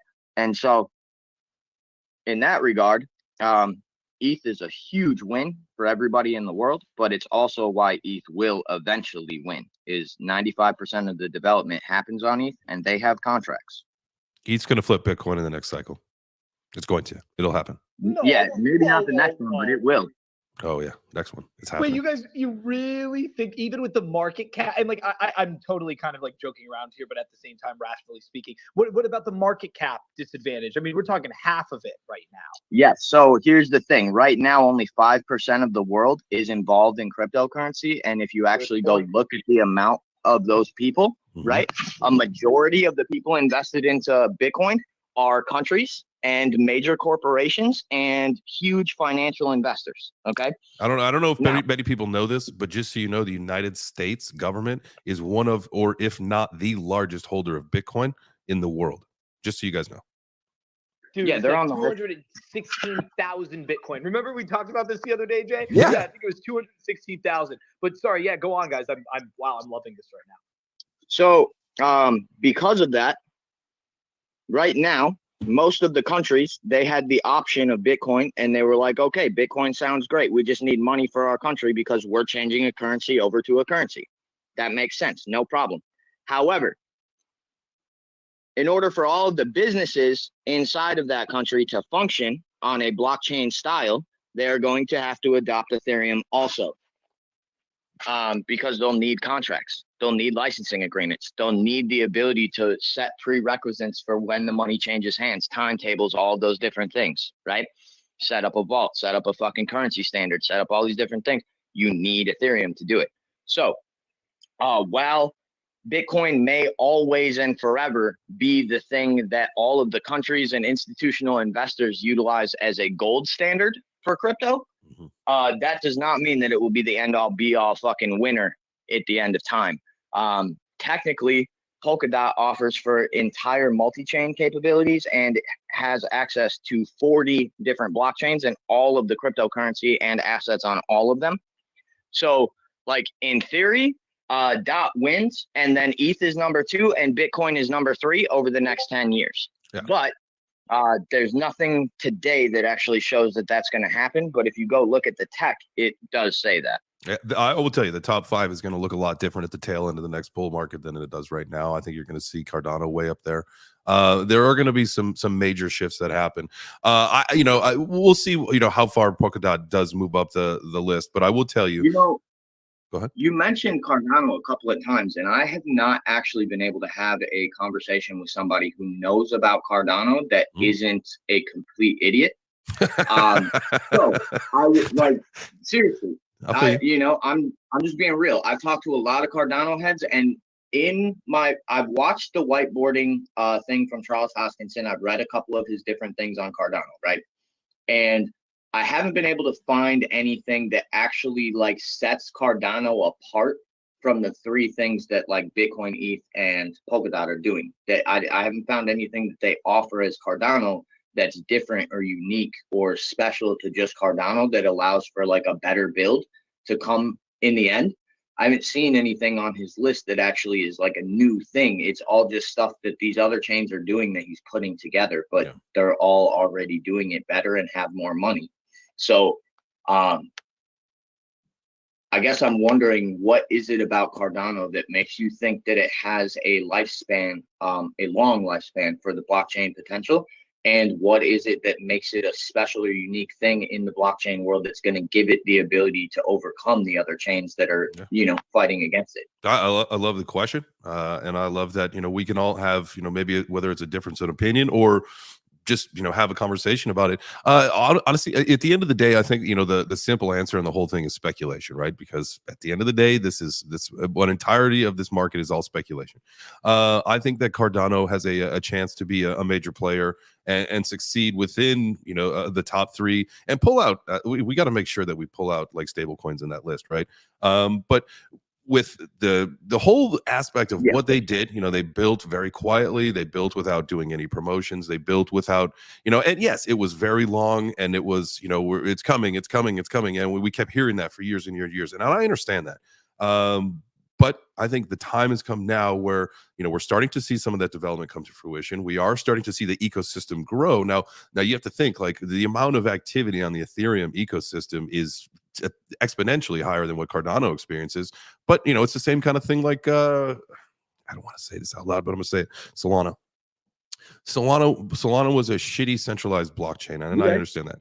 But it was a very young ecosystem, and they did a very, very, very good job of marketing that platform and that blockchain.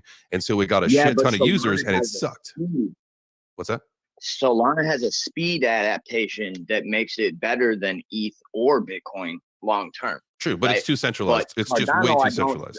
Like I said, I haven't seen anything on Cardano that is actually like an upgrade to something that someone else is doing that's going to make it better long term. What about than say Ethereum or Bitcoin? Well, the guys, but and this is I'm going to end it because on this, at least this conversation, and anybody else, they can add whatever they want into it. I think Cardano, for sure. Like Charles and all the scientists behind it are some of the biggest nerds and big brains in this ecosystem. And you bet on something like that, right? It's not the degens will win the day. We're going to win how we win, but at some point the nerds are going to win.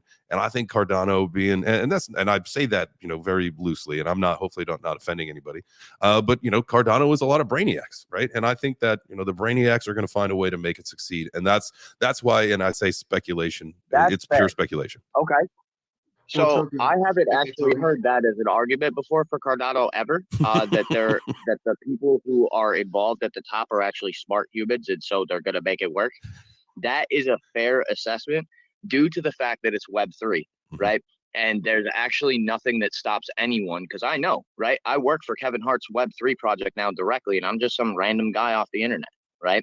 So like I wasn't famous or anything before any of that. Like I didn't have a whole fucking nope. I just happened to get a phone call from somebody who was like, hey bro, I got offered to work for Kevin Hart and he needs somebody to run the project and would you come help me? And I'm like, yeah, sure, no problem. So like I'm aware that the random people that have a big brain or whatever, they're actually able to pull things off that other people aren't.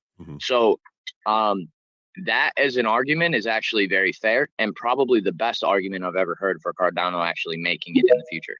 Well, I appreciate that. Yo, man, and Thank I'll you. tell you too, Token, man. I definitely strongly challenge you to go into their Twitter spaces. Like the community, the people that are involved, like they are fired up. Like they're really in it. They all got like really big hearts. You know what I'm saying? Like I love the community over Cardano. Like I feel like when I leave from an ETH space and I go over to a Cardano space, it's just like the whole mood is different, the vibe, the energy, all that, man. So I would strongly advise you, man, to go over and be around those people in those groups, and you'll kind of see for yourself. That's a fantastic idea. Okay. I'm actually in a multi-chain DM group. I think it's with StockTwits NFTs, and the whole goal, I think we're doing we're incubating a big multi-chain Twitter space coming up, and I think it's like, Cardano, ETH. Again, it's multi-chain, so anybody's welcome. So that let me try to see if I can find that, and then I can post that up into the nest where you guys can join that and make sure that you join that, because I think it's really important to learn everything that we can about all chains, right? I think that continues our education, because there's something changing every single day. There is some news. I just had my in-laws in town over the last couple of days, and I was talking with my mother-in-law about this, and she goes, how do you stay up to date? She's like, you can't really take a day off in your industry, can you? I was like, no, you can't. If you take a day off, like, you're behind. Like a day in our industry is like a week or a month everywhere else. You just can't. You have to stay up to date with what's going on.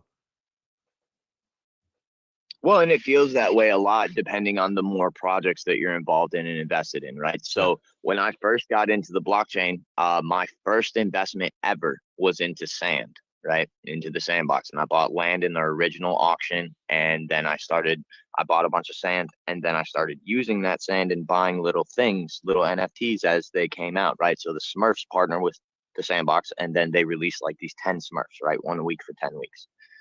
I waited until people went and minted them, and then they put them on the floor for super cheap, right? One at a time every week. And so I just went and picked up one of each. And then I sold the entire 10-pack of Smurfs for probably 100 times what I paid for it. Because it was all 10 of them. And you had to be involved all 10 weeks to even get, like, you had to know what was going on to get the whole pack in collection, because they were impossible to find after that. Anyways, that allowed me to get involved into a couple of other things, but sand as a whole thing gave me the idea that an NFT is a digital collectible, and you have to flip them as a bundle instead of just one by one, right? And that is a very different strategy than other people implement. And I've seen just the day-to-day day trading, flipping of NFTs go very badly for a lot of people. Mm-hmm. And the only way I know how to help in that situation is to tell them that they need to find collectibles that can match into a set. And then you sell the whole set for more. That's smart. There's so many strategies you can. It's really funny to see, like, in some of these collections, you're not gonna profit if you bought an NFT for 0.01 and you sell it for 0.011. You're not winning, because you got to pay fees on all that shit. You're losing every time you do that. Correct. Unless you bought it when ETH was super low, right? If you buy something at 0.1 ETH when ETH is 900, and then you sell it at 0.1 ETH when ETH is 4,000. Yeah, right? That's a big difference. You just tripled up or quadrupled up automatically, even if you sold it at the same price, right? You could sell it at a quarter of the price at that point and still make money. Yeah, that's a good point. I feel like I've kind of forget the dollar value a lot of times when I talk about it. Like I have shifted over to the mindset of like an ETH is an ETH kind of thing. Like, but we do talk a little bit above some people that are just kind of getting their feet wet in the space. So yes, you are absolutely correct. There is always a dollar value associated to it, and that fluctuates. So you can actually make money selling for like an ETH loss, but for a dollar gain. So good. Yeah, thank you for pointing that out. And that also comes too with a tax burden as well. Once you bring that from that Ethereum, 1 ETH is 1 ETH. But once you bring it to cash, you're now taking on that burden of the capital gains on that. So that's something to be mindful as well. Unless it's passive income, right? We learned that today. That's correct. Yeah, the IRS does not tax passive income the same way that they tax active income or earned income. So, or capital gains. So you can take your capital gains and put them into a passive income asset. And then as long as you take your gains through the passive income instead, you don't actually have to pay the tax on that in the same way at all. Woo, love that. All right, so we've got a hand up, and I want to try, like, let's just see if we can guess. OMWTFYB, on my way to find your, on my way to, The fuck your bitch. there you go. What's up, man? You got your hand up. How you doing? What's going on? Thanks for bringing me up. I appreciate it. It's on my way to fill your bags. There you go. But Okay. I go about on my way. You know, it's Web3. We all bag holders in this space, right? We are. So I just wanted to pop up here for a few things. I was just listening until Token mentioned that he's part of this Kevin Hart project. I actually love the Kevin Hart brand overall. He's like one of my favorite comedians. Got the project, minted it on drop date, you know, still holding. I just hope that Kevin is more involved in this space. Yes, so we're working on that right now. So in terms of Confessions from the Heart is built by Kevin Hart himself, and his media and PR team is under Heartbeat Ventures, right? And then Kevin has actually like 7 different companies, and some of them run different parts of what he does, right? His social media company is different than this other company that he runs and all this different stuff. So there's some layers of people that we've had to go through and find the different CEOs and executives from the different actual parts of his ventures themselves that we had to get in contact with as the team to actually move things along in a way where now all of the Web3 stuff that he's doing should be more tied together. But we actually just released him on the front cover as the first person ever to be featured ever on the Crypto magazine. That is coming to America in all 600 Barnes & Nobles over the next couple of weeks. It's already printed in the UK if you're over there, and it is going to 19 other countries. Also, if you went to Art Basel, they handed out 15,000 copies. Kevin Hart is on the front cover, and you can get 500 Heart tokens just for reading the article. There's a little free QR code. You can go get your little Heart tokens and everything out of the magazine. And with that, we actually got the ability to reach out to his media and PR team. So now I have their contact information. So we're actually going to start working with them and his social media manager a lot more on promoting the project and getting his voice more attached to Confessions from the Heart and Web3 in general for Kevin. And there has been a disconnect between all of those things up to this point. We have been working that out over the last couple of months to try and get in contact with all these people, but it has been a little bit harder to do than we anticipated. However, that is something that we're working on, and we do have the Heart House about to drop here in a couple of weeks, and that's going to be in Spatial. And you'll be able to go around and, you know, do all kinds of different stuff in there. And as a NFT holder, you will have access to the backside of the Spatial House as well, the VIP section and all of that. So we got a bunch of stuff going on. Very cool. Let me ask you a question. I actually use Kevin Hart as the example when we talk about community building and what Web3 is, and kind of what it takes to be successful in this ecosystem is that you have to garner this Web3 community. You have to spend the time here. You can't just rely on your Web2 celebrity and think that it's going to work. So, right. So the first drop that he made was a complete disaster of a failure because he never spent the time in here in a Twitter space with people. I was on a Twitter space with Megadeth yesterday, right? I've been on a Twitter space with them now a couple times. They are working to build their name in Web3, and I love that. What is he going to do? Is he going to start doing Twitter spaces and get in here with people and start showing like, hey, I'm actually interested in this? Because I think the whole idea of people just using their celebrity to do an NFT drop to make some money, that has to go away. There has to be some kind of, hey, 100%. I'm here with you, boots on the ground kind of shit. That's how you earn our respect, I think. So number one, the NFT gives you access to the virtual screening room studio built by Virtua. So right now you can just log in immediately if you have the NFT, and you can go watch the Confessions from the Heart show that is only available to NFT holders only, number one. But secondly, Kevin Hart is working, well, I guess technically we are working with Virtua, and so is Kevin Hart himself specifically, to try and because Virtua is building out the virtual metaverse, which is going to be a multiplayer area. Right now, it's a single player screening room. So when you go in, you can watch the shows, but it's just you by yourself, right? Virtua is working on releasing a multiverse type of situation where everyone can play, and it can be multiplayer and everyone can come sit down together. at that time. And once the Heart House is released into Spatial and we actually have these platforms for Kevin to come jump on an avatar and just log in, I think it will be quite a bit easier to convince him to do that than just like, hey, come jump on this Twitter space, right? He's on tour right now for his virtual reality tour, and he's been on tour for about a year and a half now. This is the biggest tour he's ever done, and he's traveling all over the place every day. He has all kinds of different stuff going on, and I think hitting him up for a Twitter space might be a little bit too difficult to pull off. However, telling him he can log into this video game at any time and participate with his community members whenever he has free time is completely doable as an option, right? That's a lot easier to convince somebody is capable in their time frame, right? Than, hey, I need you on this Twitter space from this time to this time.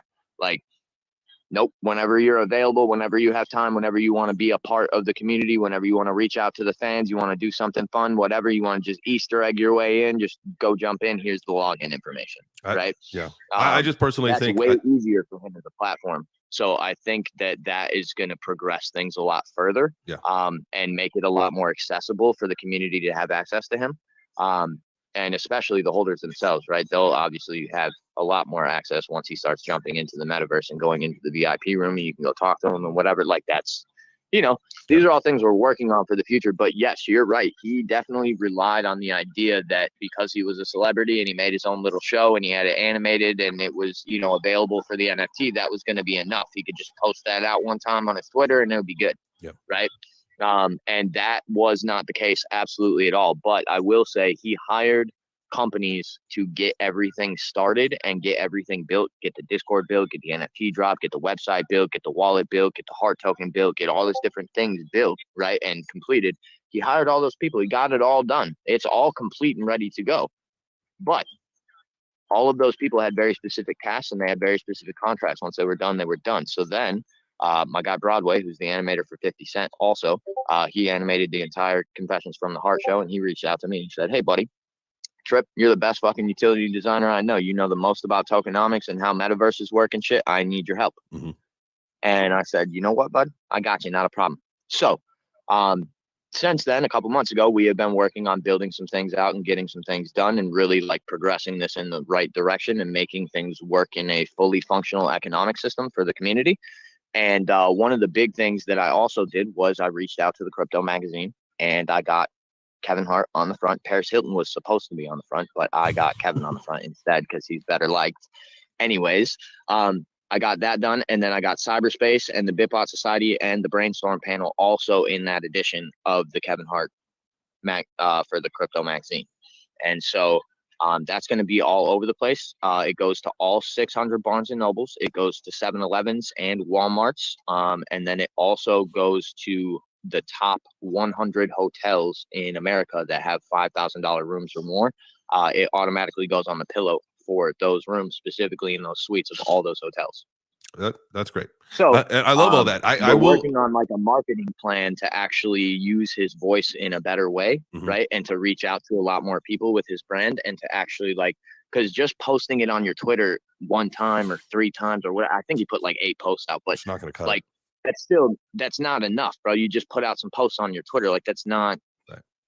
Yeah, there's not enough. Because there's no you're not educating your Web 2 people about what we're doing at here. All. And I do understand what you're saying, and I appreciate, Kev's I'm sure he's a very, very busy guy, but Elon Musk is a pretty busy guy, and you can see him popping into Twitter Spaces. And I know it's for 2 different reasons, obviously, but I think that honestly, if he wants to get the respect of people from Web 3, it can't just be popping in to play a video game. You have to come here and chat with your community. You have to. That's the only way it's going to work. And this is just this is what we have now.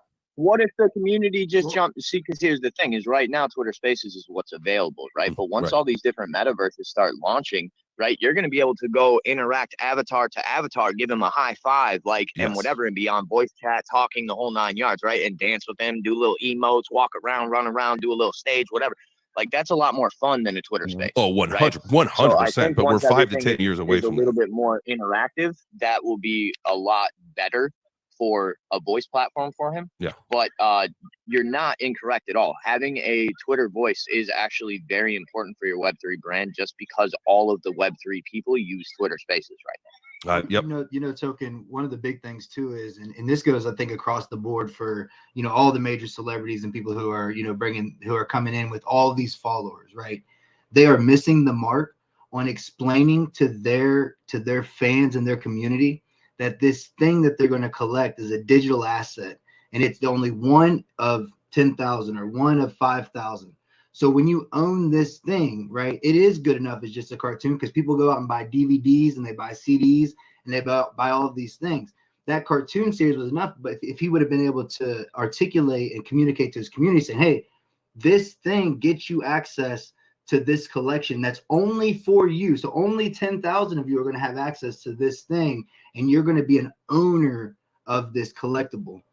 You know what I mean? Yep. And you see it across the board. You know what I'm saying? I mean, you see it with tons of projects. That's where the mark is being missed. So, and I think some of it. But I think a lot of that mark being missed, Turbo. I think a lot of it is because Twitter only allows for 250 character posts. Nah, man, nah. Like that's not fair. Thread it out. Because because Kevin Hart could get on a video, or anybody, right? Not even just Kevin Hart, but they can get on the video and say, hey, and talk to their community. They can come into Twitter Spaces. That's true. And just be real. Because I'm telling you right now, Chantel Lane got 2.9 million active listeners. I might got that wrong on Spotify. She comes every Thursday, guaranteed. She's in the space listening to people's music, interacting with her fans. She wants to make that difference. There's people across the board, but I know On My Way, I know he had his hand up, and definitely want to be respectful and for sure. give an opportunity too. On My Way. I appreciate that, Turbo. Yeah, Chains, I do apologize for derailing this whole space conversation. No, man, never apologize. This is I love this more than anything. This is why I do this. This is why I'm here. This is a place for the community to talk about the shit that they want to talk about and just have a conversation. And the conversation's gone so well. I mean, this has just been awesome. So don't ever apologize for anything, man. Just speak whatever you want to speak about. All right, cool. I appreciate you. So I'm gonna touch on like 5 to 6 topics real quick about what we've been speaking about, right? Mm-hmm. Token, I understand about this whole metaverse being the next wave of engagement instead of Twitter Spaces, Facebook, Instagram, Snapchat, all that good jazz, right? J Chains, I don't think it's going to be as long as you think. Apple glasses are apparently going to be releasing their AR VR goggles in the next year, so that will be an absolute game changer. Everyone already spends $1,500 on their iPhone. What's going to be the difference of financing $30 for a pair of AR glasses that you can use every day to experience Web3? Token, about these metaverses that you were mentioning, right? I know that you said that you guys are working with Spatial and Virtua. Yes, sir. Yeah, Virtual Studios and then Spatial. Yep. So I'm very familiar with Spatial.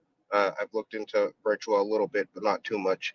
I know that you mentioned that there's some current restrictions where he can't engage as much as you would like with other avatars. They made it a single player, right? So when he logs in, it's just him, and when I log in, it's just me, and we're in rooms that are next to each other, basically, right? It's just like a mirrored room of however many people are logged in. It's not actually a connected room.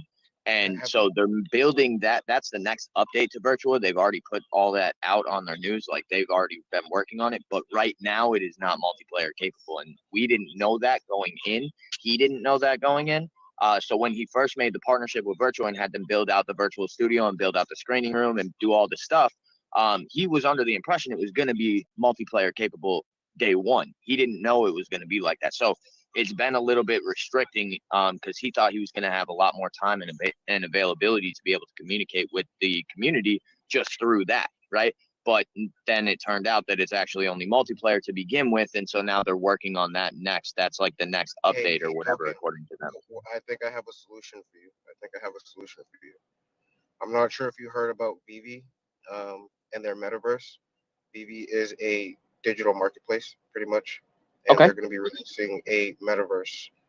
They currently deal with, the biggest IPs in the world: Disney, Marvel, Sony, DC, Louis Vuitton, Moet, Hennessy. Like, bro, you name it, they probably have it or are getting it at the end of the day.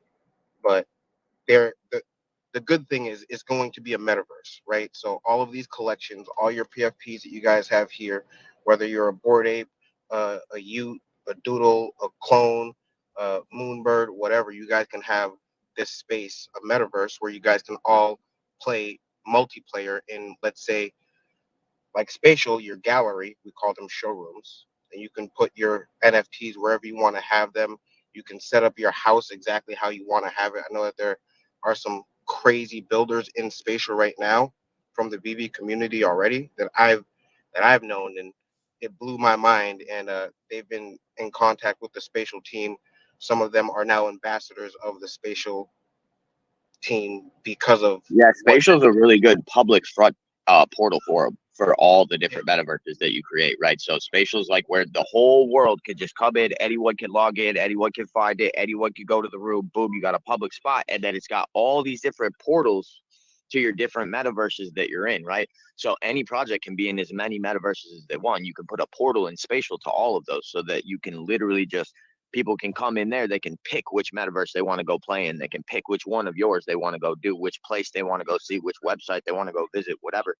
In terms of like a like a little portal system for the public, Spatial is absolutely amazing as a metaverse structure for that purpose, but it does not offer all of the capabilities that all the different metaverses are going to offer, and it does have some smaller people capabilities than some of the other metaverses are going to offer as well. Because I think you can only have like 50 people at a time in a Spatial, right? Whereas some of these other metaverses, you can have 10,000, 100,000, a million players online at one time, right? Interacting with each other. So that's a lot different of a amount of people capability. Yeah, what he's talking about with VV is pretty important though, because you're talking about some of the largest contracts money wise for IP. When it comes to Disney and all of their IP, like everything under the sun is there.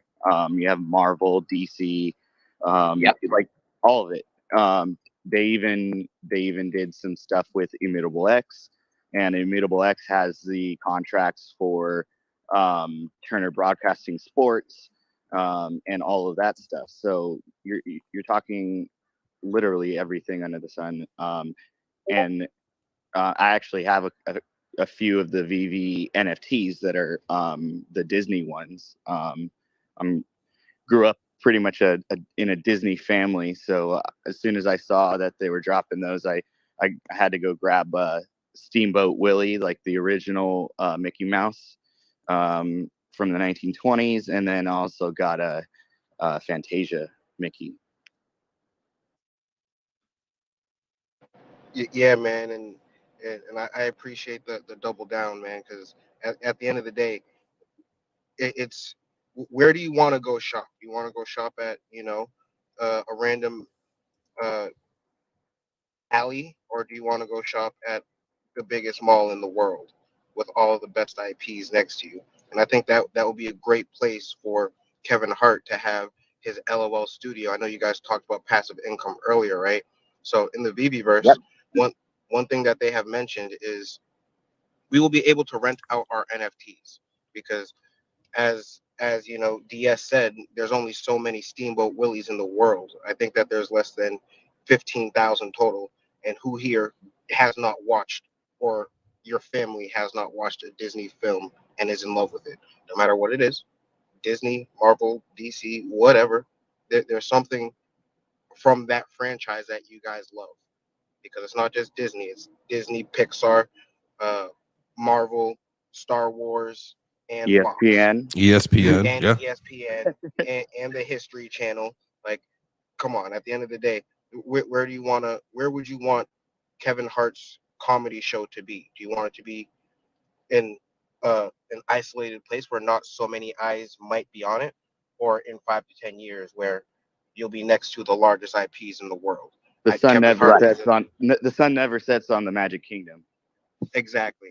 Kevin Hart is the biggest comedian in the world at the end of the day. Yep. So I think if he wants to explore that option, I'm a moderator for VV, so I can get you guys in contact with the higher ups if he wants to have. Yes. So I will reach out to my team currently.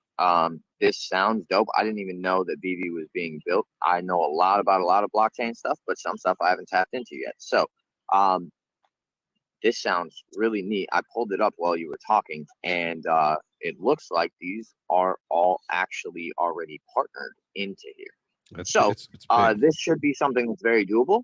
And Can so you yeah, explain that one more definitely time? send me. Can you elaborate on that? What do you mean they're already partnered?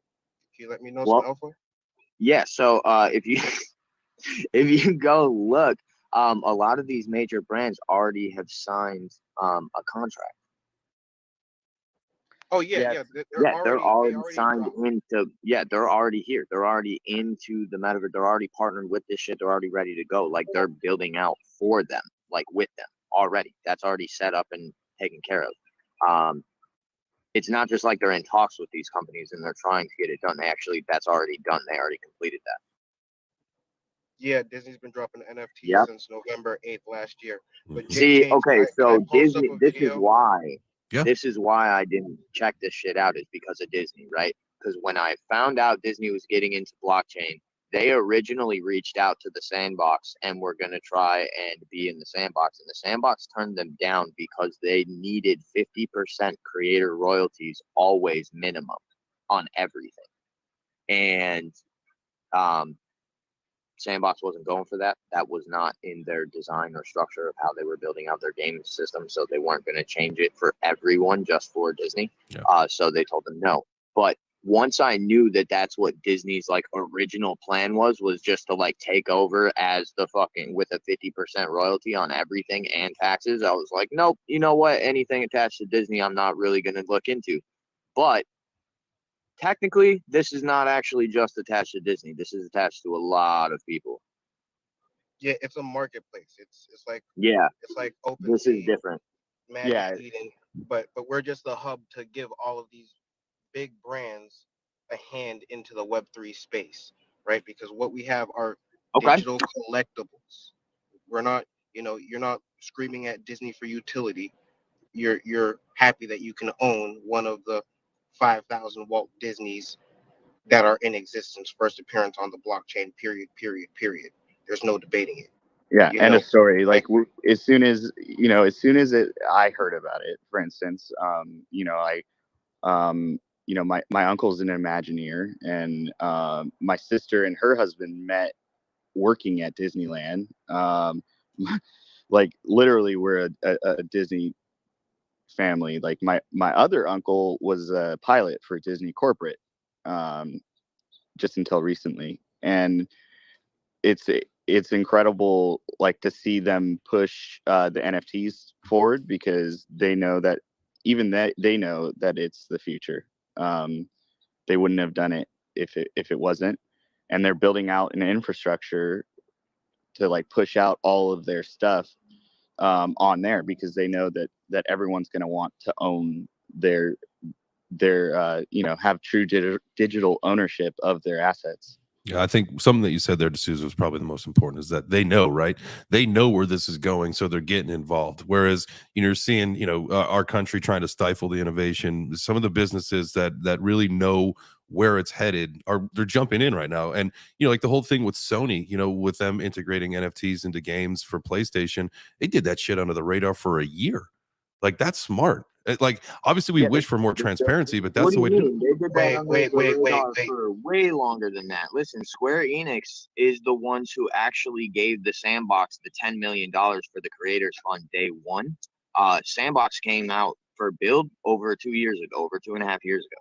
Square Enix has already been involved in the blockchain since then.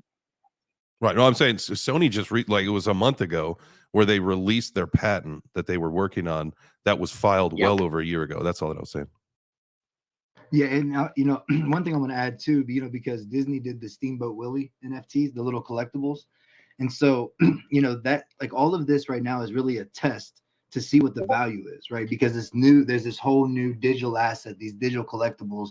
It's all being created, NFTs. You know what I mean? What is the value? So right now, I think a lot of the stuff that we're seeing, these NFT projects, are really a test to see, okay, what is the value and what is the main consumer is going to be willing to pay for these items when they do catch on, right? I was talking to Chantel about, she has some music that was never released. And I'm like, yo, this is like the time, right? Like, this is the time to create those collectibles where you're talking to your community like, yo, this is your piece of my history of who I am. And when people understand that, that's going to be such a huge tide in the adoption. So, you know, these big companies, I think they're really just using this time to say, you know, what are people willing to pay for it? You know, how much are these people, right? So if I have a small group and they're willing to pay X amount in Z, they have the formula, you know, they'll figure that out. No doubt. And BV has made $1.2 billion since its inception. Their first NFT was October 14th, 2020. Yep, 2020. Okay. And then their first drop was a Batman from DC and Warner Brothers. And these contracts have been in the works for years before they even got released. So these big brands have been aware of NFTs. They were just calling them digital collectibles. Oh, At absolutely. the time, NFTs weren't a thing. That may be the term we have to go back to, though. I know we talked about that earlier in the show, but you know, we got to think about the nomenclature. Some people don't like the nomenclature, and I think in order to bring in, go ahead. To actually make it where people understand when you're talking to them, right? You can say a Hot Wheels car or a Pokemon card, right, is a trading card, a MLB card, a football card, or whatever, right? And you can explain a collectible, right? And you just say it's a digital version of a collectible, right? That's way easier than explaining, hey, it's on the blockchain, verified, authenticated, all these things. The way that I go about explaining that to people is that right now, if I go and I get a baseball card, right, and it's just a random baseball card, but say it's a Babe Ruth, and I want to actually, you know, verify that that's real, I have to bring it to Beckett, right, and get the card graded, and they have to say this is not a counterfeit and all of these things. There's no chain of custody as to how that card got there. There's no anything verifying that it was printed by the company. There's no data or hands held or anything like that that says, oh, this is how this happened or how this came to be, right? And there's a fee that goes along with getting a card graded, right? It can cost a lot of money. And so here's the thing. The blockchain allows for the digital collectibles to be just verified all the time.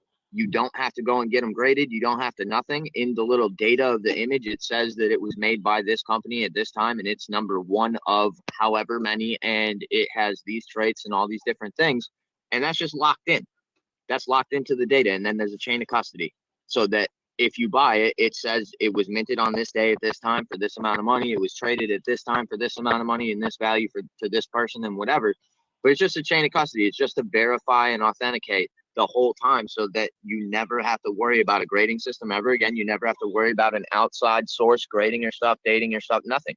You can just go and automatically you bought it and now it's automatically verified as it's real. So you can go do whatever with that card automatically. Yeah, one of my things is really call it what it is, and especially just because it's on the blockchain doesn't mean you have to call it a different name. Nope, not at all. And actually doing so makes it harder for other people to get involved. To grasp the idea, right? So, you know, if it is a digital collectible, call it a digital collectible. It's a digital trading card. It's a digital version. Right. Digital access pass, VIP access pass. It's a fucking, digital whatever asset? it is. Instead of a token asset? gate, right? Instead of a token gate, call it an access pass, right? Because that's what it does. It gives you access to this part of the website. Mm-hmm. I think one of the things, guys, is that, and everyone, and thank you everyone for tuning in. Do a quick reset here with my guy Jay Chains. We're talking about the future of NFTs and digital ownership. So many great people in the space, man. We have Taj down there. We have Chantel. We had the Blockchain Crusader in 8. NFT Go, Chains is down there. I mean, so many incredible people and everyone on the stage. Token Trips, DeSeuss. We got our guy Chris just pulling up. So, thank you all for coming out. I think one of the things that we have to get back to understanding, like in all of this, is that we don't have to always explain everything. Like some people don't care, right? And then we get so wrapped up in making sure that they understand that this thing, when in reality, they just want to just purchase this thing and then it does whatever it does. You know what I'm saying? Jay Change, you were talking about the AOL discs. We didn't know like what we needed the disc for, or why it was important, or how it worked, or spun into the.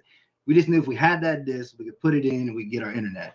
And so in this adoption, and as we're coming together, because I mean, still right now, the leaders and stuff are still building and figuring out how we're going to communicate together. And everybody's still pounding their chest, back and forth. And, seeing, going into 2023, I really feel like this is a time where, people are really kind of starting to slow down. Everybody's backing up. We're like, okay, we are building. We're done calling it a bear market. We went through that phase. And so now how do we build this thing and move forward? And we're going to find out, because there's already so many artists, there's musicians out there that they do all their transactions are in crypto to their people. And there's an NFT that sits in a custodial wallet, and it's there if you want the NFT. But if you just wanted to download the music, you just go in, you swipe your credit card, it goes USDC, the NFT gets dropped into a custodial wallet, they get the downloadable file. And then if you're hip to that stuff, there's an NFT that goes along with it. And if you're not, then so be it. And this guy's raising millions of dollars, and so I think that if we just kind of slow down a little bit, kind of get our ducks in a row, make sure we know what we're doing, how we're talking to each other, and then just allowing people to come in the space however they want to come in. Somebody had said in one of our spaces the other day, and again, it's all about the nomenclature of things. And Trib, you can go in a second here, but instead of onboarding people, maybe if people don't want to be onboarded, we invite them into the space, and they can accept that invitation or not. It's up to them. We can invite them, and from there they can decide, hey, do I want to participate or not? Yeah. So in that regard, it is actually very important that okay, so what people can do, and this is something that I have figured out in my brain and am doing for all of my different stuff personally already, but definitely dropping the alpha here into this room with all these people. Everyone already participates in a CAPTCHA system and an account login creation system on their website, right? Oh, you got to sign up. Okay, cool. Well, when someone signs up, they have to put in their email. On the back end, there's nothing that stops you as the creator of that website from creating a MetaMask with that email for them and showing the seed phrase directly to their screen as the CAPTCHA. Please write this down. You're going to have to put it in order to prove that you're a human on the next page. Okay.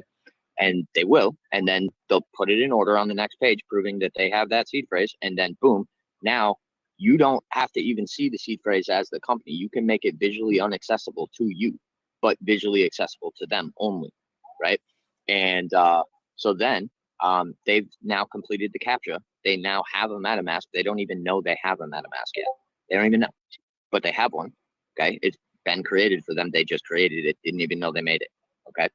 And it doesn't have to be MetaMask either. It can be right. It doesn't have to be, right. It could be whatever wallet you want. Yeah, it could be anything. I'm just using MetaMask as an example. But any wallet will work like this. You can, do it through whatever. Anyways, you don't have to just make it a custodial wallet on your end. You can actually make every user create a wallet without their knowledge, and then they're already involved, and you can drop the NFT directly to them. They can then see it in their account, and instead of calling it a wallet, you call it the inventory. See, it's all just about how we're going to call these things so that it doesn't scare people away.